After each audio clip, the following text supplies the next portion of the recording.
রাজনৈতিক প্রতিপক্ষকে ঘায়েল করা খুবই স্বাভাবিক, কিন্তু ইদানিং অশালীন মন্তব্য, আপত্তিকর ছবি ও ভিডিও ছড়ানোর প্রবণতা বেড়েছে।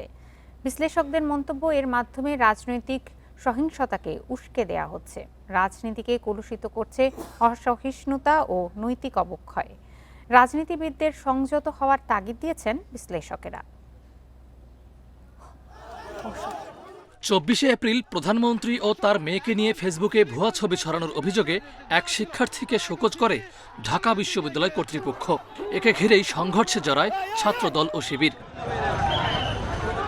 ইদানিং প্রায় রাজনৈতিক প্রতিপক্ষের বিরুদ্ধে অশ্লীল ছবি ও ভিডিও আপলোড করা হচ্ছে। অশালীন দেয়াল লিখন, অনলাইনে বডি শেমিংও করা হচ্ছে। একজন আরেকজনের বিরুদ্ধে ছুড়ে দিচ্ছে অশালীন মন্তব্য।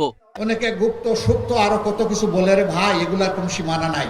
দেখা মাত্র তাদেরকে বলবেন গুপ্ত তোমরা। বিশ্লেষকদের মন্তব্য, রাজনীতিতে ও সামাজিক অবক্ষয়ের প্রভাব পড়ছে।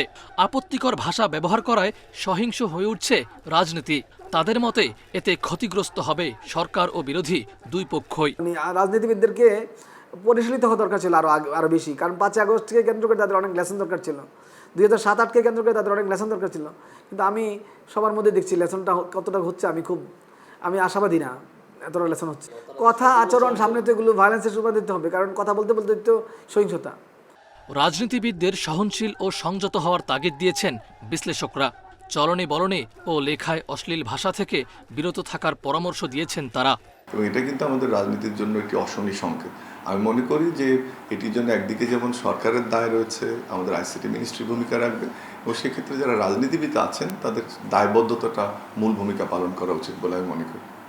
প্রতিহিংসা বা প্রতিশোধ নয়, যুক্তি দিয়ে বিরোধিতা করাই রাজনৈতিক সৌন্দর্য বলে মনে করেন বিশ্লেষকরা।